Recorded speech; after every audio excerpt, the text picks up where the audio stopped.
The call came at 9 a.m. on a Tuesday. I was standing in the office kitchen, stirring honey into my second cup of Earl Grey, when my phone lit up with my sister's name. Melanie never calls before noon. Ever. Something in my chest tightened as I answered. "She's gone, Erin." Her voice was flat. Empty. Mom passed about 20 minutes ago. I remember setting my mug down with this strange, deliberate care. Like if I could just place it perfectly on the counter, everything else would somehow fall into place too. "I'm with her now," Melanie continued. "The hospice nurse said it was peaceful. She just stopped breathing." I didn't cry, didn't speak, just stood there watching the steam rise from my tea, thinking about how Mom would never again remind me that proper British tea needs milk, not honey. That annoying, endearing thing she always said. "Erin, are you there?" "Yeah, I'm here. I'm just—" My voice sounded wrong. "Far away. I'll book a flight. Today. I'll be there tonight." The kitchenette door swung open, and in walked Lloyd Palmer, VP of Business Development, and the closest thing I had to a mentor at Archer Thompson Financial. I turned away, pressing the phone closer. "Take care of everything there," I told Melanie. "I'm coming home." Lloyd was watching me, eyebrows raised as I hung up. I must have looked like hell because his usual smirk softened slightly. "Everything okay?" I opened my mouth to tell him. This man who'd championed me through 2 promotions, who'd told me I reminded him of his daughter. And my phone buzzed again. A text from Daniel Hargrove, CEO and founder. My actual boss. My office. Now. Lloyd glanced at my phone. Better not keep him waiting. He's been on a tear since the Tokyo numbers came in. I left my tea steaming on the counter. It would be cold by the time I return. Cold like my mother's body, which was lying in a hospice bed 1,800 miles away, while her oldest daughter walked into the dragon's lair. Before I get into what happened next, I should probably introduce myself. I'm Erin Caldwell, 32, senior investment strategist at Well. I was at Archer Thompson. For 8 years, I built financial models that helped millionaires become billionaires, while my student loan payments ate half my monthly income. The irony wasn't lost on me. I'm the girl who graduated top of her class and still had to bring coffee to meetings for 6 months before anyone bothered learning my name. The one who worked Christmas Eve while my colleagues were with their families because you don't have kids, so what's the big deal? The woman who wore the same 3 professional outfits in rotation because looking too feminine meant not being taken seriously, but looking too masculine meant being labeled difficult. And I was the daughter who moved across the country from her dying mother because a job opportunity was too good to pass up. The daughter who promised to visit every month but averaged every 3 instead. The daughter who said, "There'll be time later," until suddenly there wasn't. If you're still with me, maybe hit subscribe. I don't know if I'll ever make another video after this one, but I guess we'll see. Anyway, Daniel Hargrove's office occupied the northeast corner of the 47th floor. Floor-to-ceiling windows, modern art that probably cost more than my parents' house, and a desk large enough to land a small aircraft. He didn't look up when I entered, just kept scrolling through his phone. "The Huang team from Singapore lands at noon," he said, still not looking at me. "Conrad is bringing them straight here from the airport." I stood there, my mind struggling to shift from "my mother is dead" to Singapore client arriving. "The Huang deal?" I finally managed. "That's scheduled for Thursday." Daniel looked up then, his steel gray eyes narrowing. Their CEO had a scheduling conflict. They moved it up. Conrad called me last night. Conrad, the account manager, who consistently took credit for my work, who had my number, but hadn't bothered to let me know about this massive change. "I need to book a flight," I heard myself saying. "My mother just died. I have to go home today." There was a moment, just a flicker, where something like sympathy crossed Daniel's face. Then it was gone, replaced by the expression I'd seen countless times in board meetings: calculation. "That's unfortunate timing," he said, setting his phone down. "But the Huang specifically requested the strategist who built the acquisition model. That's you." "My mother just died," I repeated, louder this time, as if volume would make it penetrate. He leaned back in his chair. Erin, I understand this is difficult, but we're talking about a 3 million commission. This is the deal that puts us in the Asia market. You've worked on this for months. I can present remotely, or Conrad can. The Huangs are old school. They don't trust what they can't see face to face. He sighed, adopting what I now recognize as his practiced, compassionate leader voice. Take tomorrow off. Once we sign the deal today, you can have bereavement leave, but miss this meeting and there won't be a job to come back to. I stood there, feeling something crack inside me. Not just break crack, like a foundation with too much pressure bearing down. 8 years of pressure. 8 years of just this one more thing, Erin. And the team needs you, Erin, and no one understands these models like you do, Erin. My mother is dead, I said for the third time. And I'm sorry for your loss, Daniel replied, already looking back at his phone. But the Singapore client lands in 2 hours. Make your choice. Have you ever had that moment where your body seems to know what to do before your brain catches up? I walked out of Daniel's office, past my desk with its sad little plant that I watered faithfully every Monday, past Lloyd, who called something after me that I didn't hear, and into the main conference room. It was empty, except for Zoe from marketing, setting up her presentation materials for the Singapore meeting. "Hey," she said, glancing up.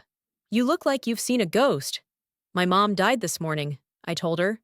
The first time I'd said it aloud to someone who wasn't family or Daniel. Zoe's hands froze mid-motion. "Oh my God, Erin, I'm so sorry." Daniel said if I missed the Huang meeting to go to her funeral, I'm fired. Her eyes widened, mascara framed, and suddenly angry on my behalf. That's illegal. That has to be illegal. Maybe it was. I didn't know. What I did know was that in the high-stakes world of financial services, people disappeared all the time for crossing the wrong person. Not fired officially, just gradually sidelined until they got the message and left. "I need your laptop," I said, the plan forming as I spoke, "and I need you to go to my desk and get the blue thumb drive in my top drawer." "What are you going to do?" Zoe asked, already unplugging her MacBook. I looked around the conference room, at the polished table where I'd sat through hundreds of meetings, at the pristine whiteboard where I'd drawn financial projections that made men like Daniel millions while I scraped by in my studio apartment. "I'm going to do both," I said. "I'm going to bury my mother and close this deal." Zoe handed me her laptop. "Whatever you're planning, I'm in." And that's when I told her exactly what I needed. The next 2 hours were a blur of purposeful activity. I pulled up the Huang acquisition model, my masterpiece of financial engineering that I'd spent 6 months building. I knew every variable, every formula, every assumption. I'd stress-tested it against market crashes, political upheaval, and currency fluctuations. What Daniel didn't know, what nobody knew, was that I'd built a shadow version, a version where the numbers still worked, still showed the same beautiful returns, but with one crucial difference.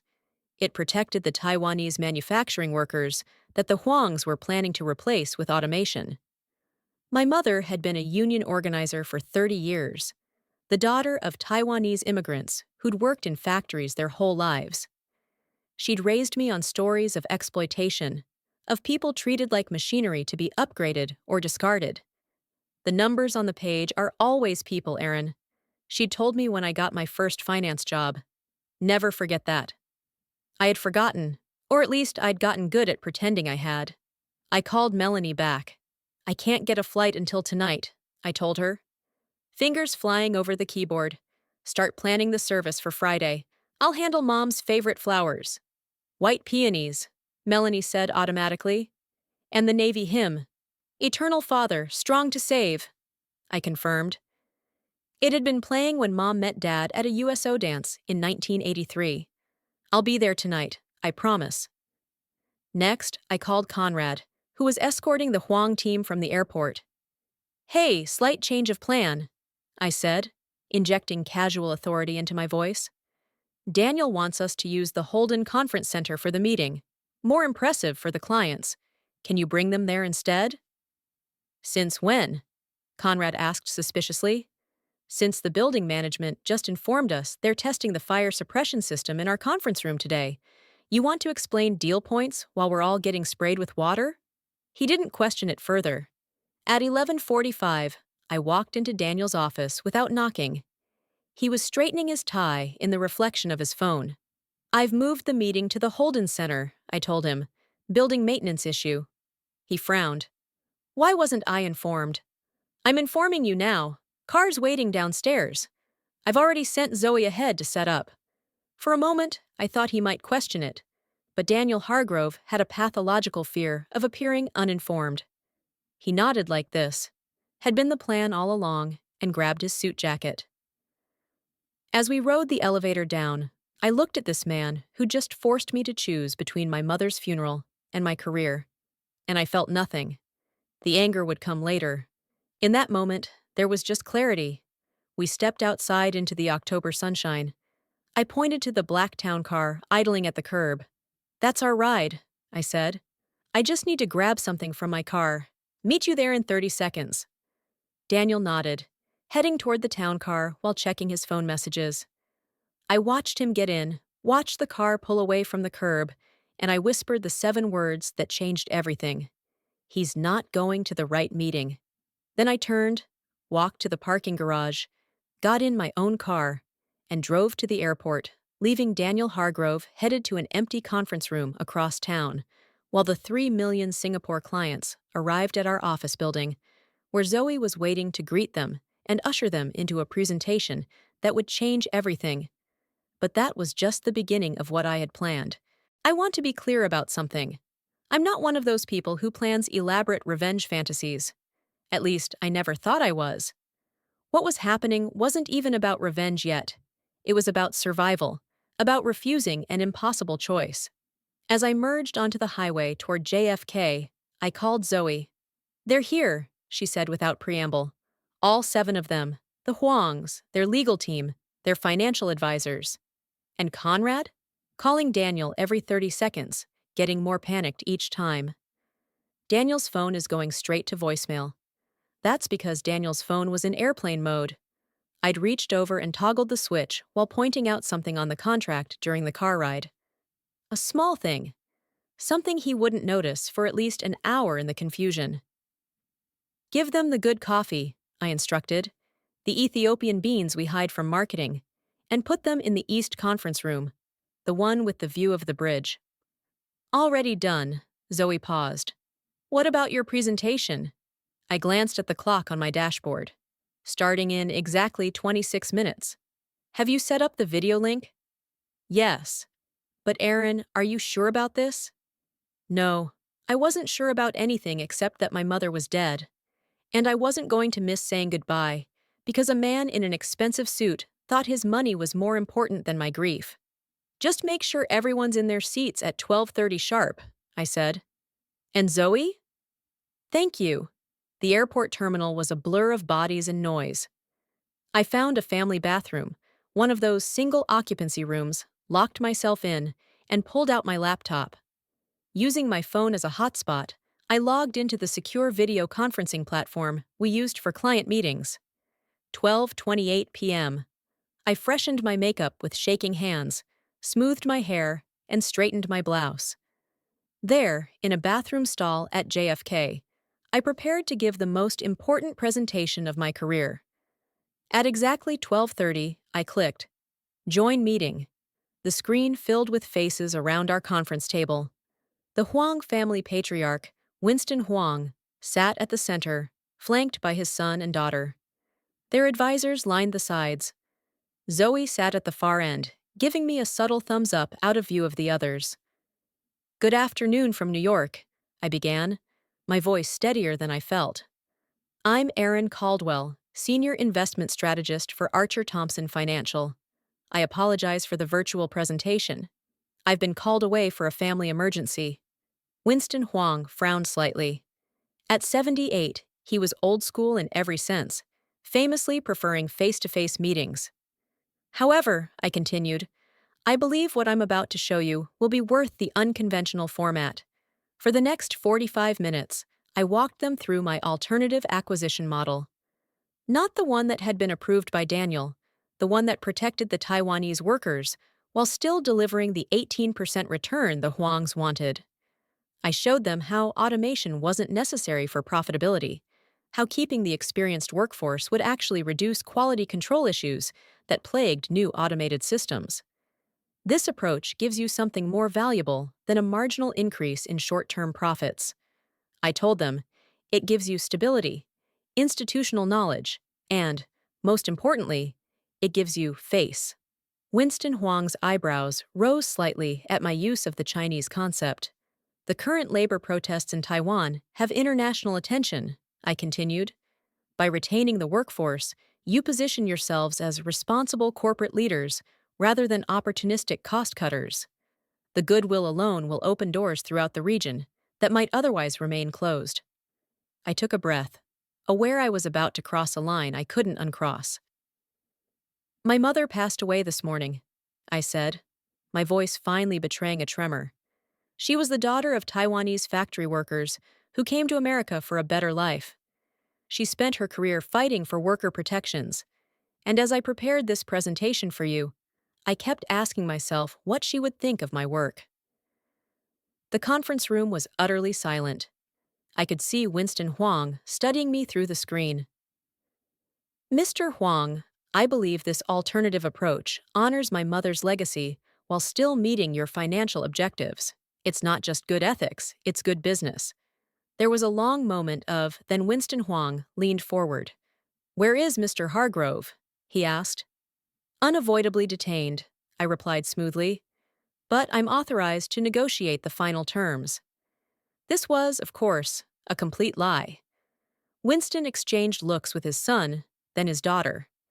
Some unspoken family communication passed between them. Ms. Caldwell, he said finally, my condolences on your loss. My own mother worked in a textile factory for 40 years. Her hands were never without calluses. He paused. We will proceed with your model.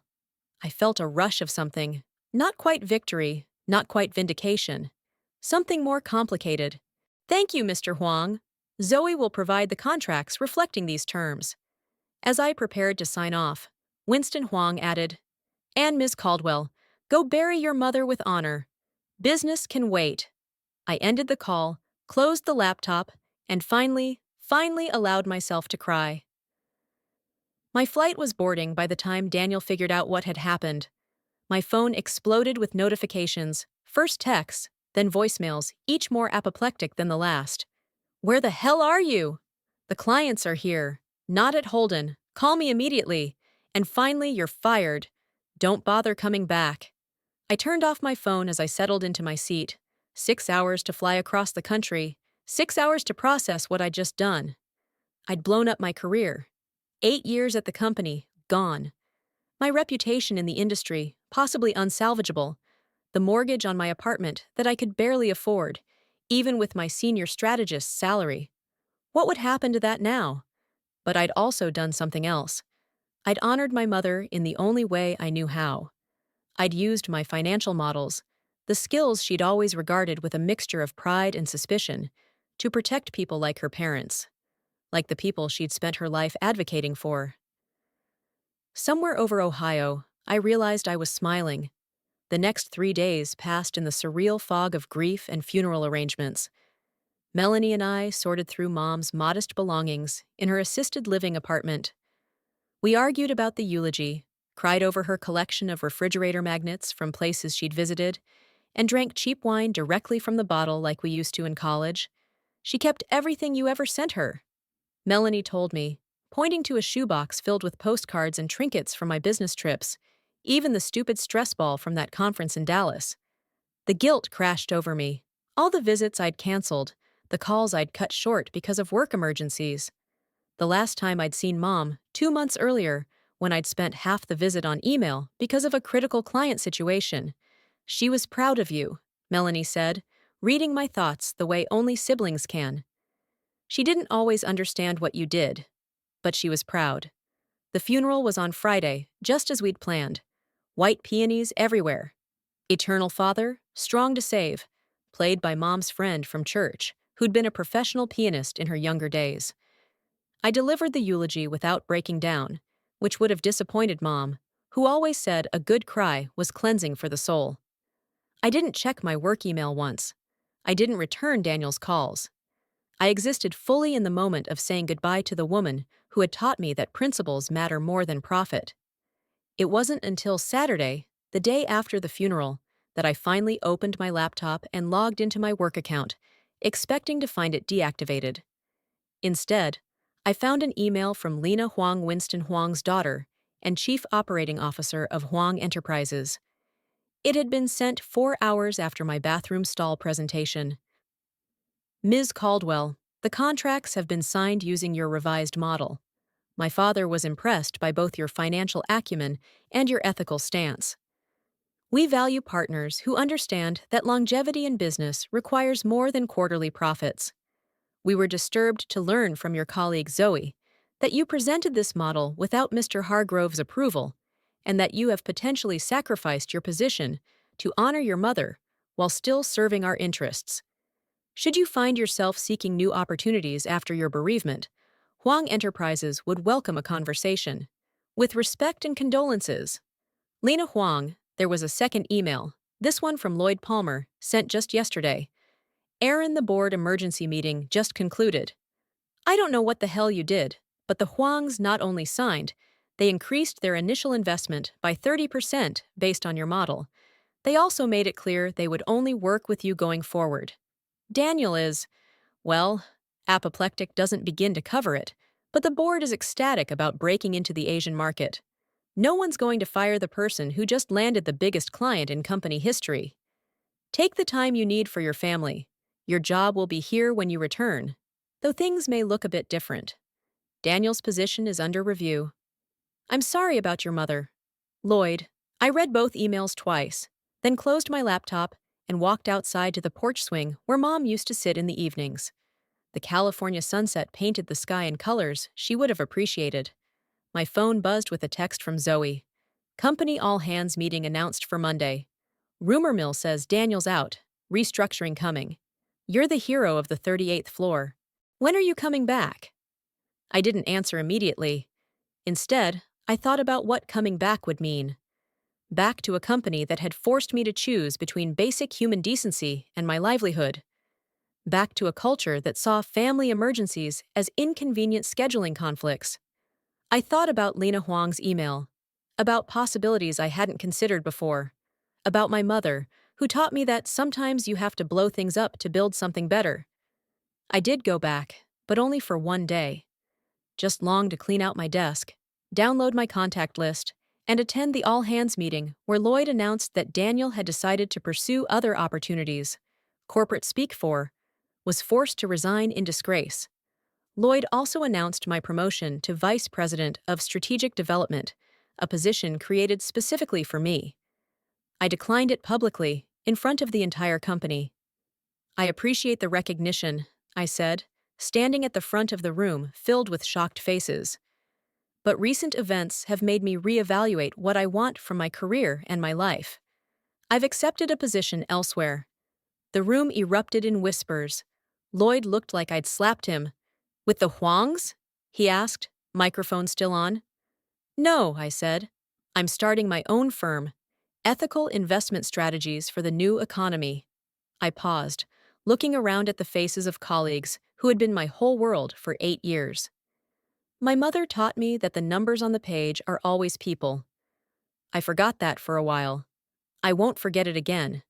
2 weeks later, Caldwell Strategic Advisors opened its doors, funded in part by investment from Huang Enterprises, in part by my own savings, and in part by the surprisingly generous severance package Archer Thompson provided when they realized I was taking the Huangs with me. My first hire was Zoe. My second was my sister Melanie, who left her marketing job to handle our operations. My third was Lloyd Palmer, who resigned from Archer Thompson after 30 years when he realized which way the wind was blowing. It's been 18 months now. We're small but growing. We specialize in acquisition models that prioritize worker retention and ethical supply chains while still delivering competitive returns. We have a waiting list of clients. Sometimes I wonder what would have happened if Daniel hadn't given me that impossible choice on the worst morning of my life. If he'd shown a shred of basic human compassion, he probably would have kept his job. I probably would have kept mine. The Huangs would have gotten their original model, hundreds of Taiwanese workers would have lost their livelihoods, and I would have continued being a small cog in a soulless machine. Sometimes the worst moments of our lives become turning points we never could have anticipated. So that's my story. Not exactly the revenge saga you might have expected from the title, I guess. I didn't destroy Daniel out of spite. I just chose not to sacrifice myself or my values for his profit margin. The fact that he imploded as a result was just karma doing its thing. My mom would say it was justice, that the universe has a way of balancing the scales.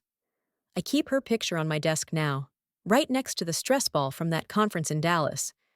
Sometimes when I'm building financial models late at night, I swear I can hear her reminding me. The numbers on the page are always people, Erin. I don't forget anymore. If you've stuck with me through this whole story, thank you. Maybe hit like or subscribe if you want to hear more. Though honestly, I don't know if I'll make another video. This was more therapy than content creation. But if there's one thing I hope you take away from my experience, it's this. When someone forces you to make an impossible choice, sometimes the best option is to reject their terms entirely and create your own path. It's terrifying, it's risky, but on the other side, it might be something better than you ever imagined. And if you're dealing with grief and impossible choices of your own right now, I see you. It gets, well, not easier exactly, but different, more manageable. The waves don't stop coming, but you learn to swim. Anyway, thanks for listening to my 2 a.m. confessional. I should probably try to sleep now.